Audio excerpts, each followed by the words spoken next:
a car is stolen every 22 minutes in South Africa. Every 22 minutes. The latest crime stats show hijackings and car thefts in the country are only accelerating. In fact, there was a 14% increase between April and June this year compared with the same period of 2021. Many of cars hijacked in South Africa end up in neighboring countries. There are growing calls for law enforcement agencies to tighten security at the borders. Motor vehicles. A total of 7 suspected stolen motor vehicles were recovered during the operation and impounded after search on the Interpol database revealed that vehicles were reported stolen in South Africa. These include 1, a Land Rover, 2, Ford Ranger, Toyota Fortuner. We've got 2 Toyota Hilux. Then we've got a Range Rover. I think these are the vehicles that we have since impounded, both in Lusaka and the Copperbelt. That video was taken in Lusaka, the capital of Zambia, just about 2 or so weeks ago.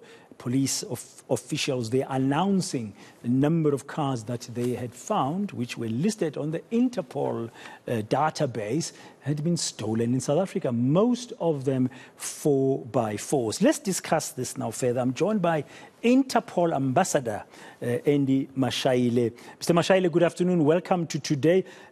It's not a pretty picture.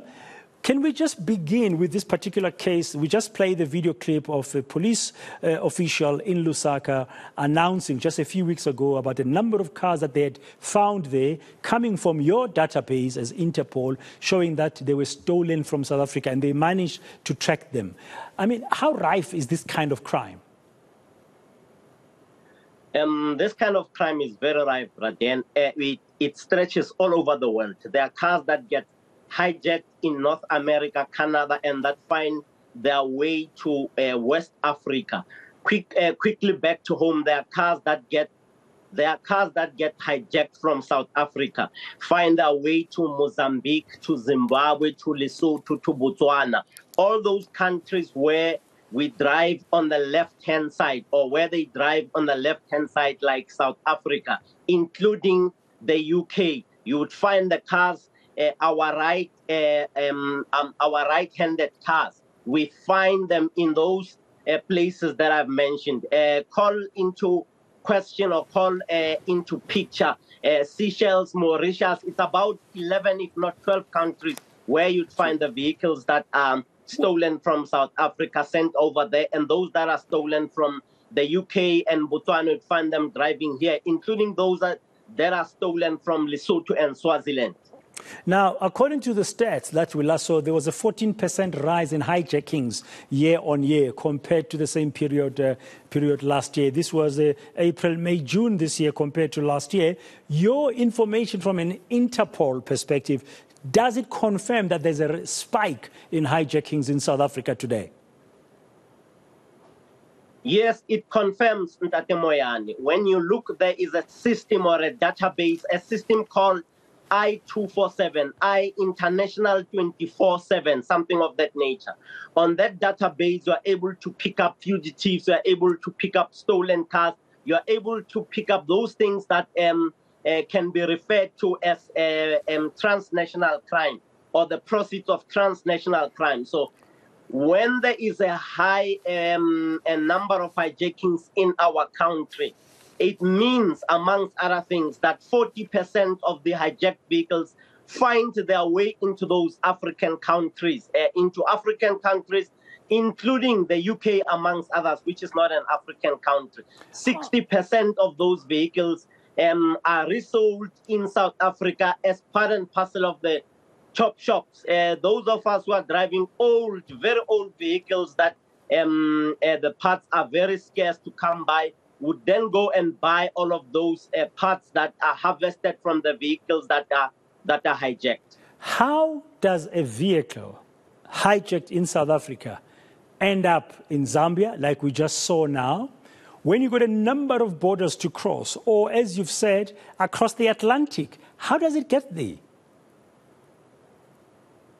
Let me start off internationally. A buyer in West Africa, a buyer in Zambia, a buyer in Mozambique, a buyer in Botswana would place an order with a dealership. These dealerships, some of them don't know that these cars are stolen or hijacked.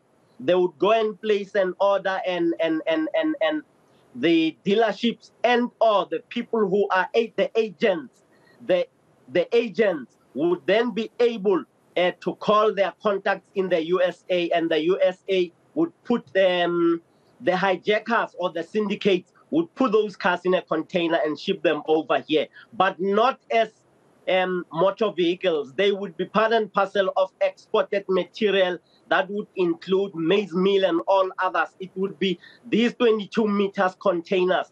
Towards the end of the container, a car would be stashed there. And when they open up in Abidjan, when they open up some of those containers, Abidjan, Kwarebo, the commissioner is now part and parcel of the customs commissioner is now part and parcel of checking, leading the operation, checking those containers, and they would find, amongst others, a Range Rover. So long story short, the syndicates pay from all over the world until to a destination point, which would be South Africa, Botswana, Swaziland, Zimbabwe, Namibia, and all those other African countries, Uganda, Zambia, as you have just seen, including South Sudan, amongst others.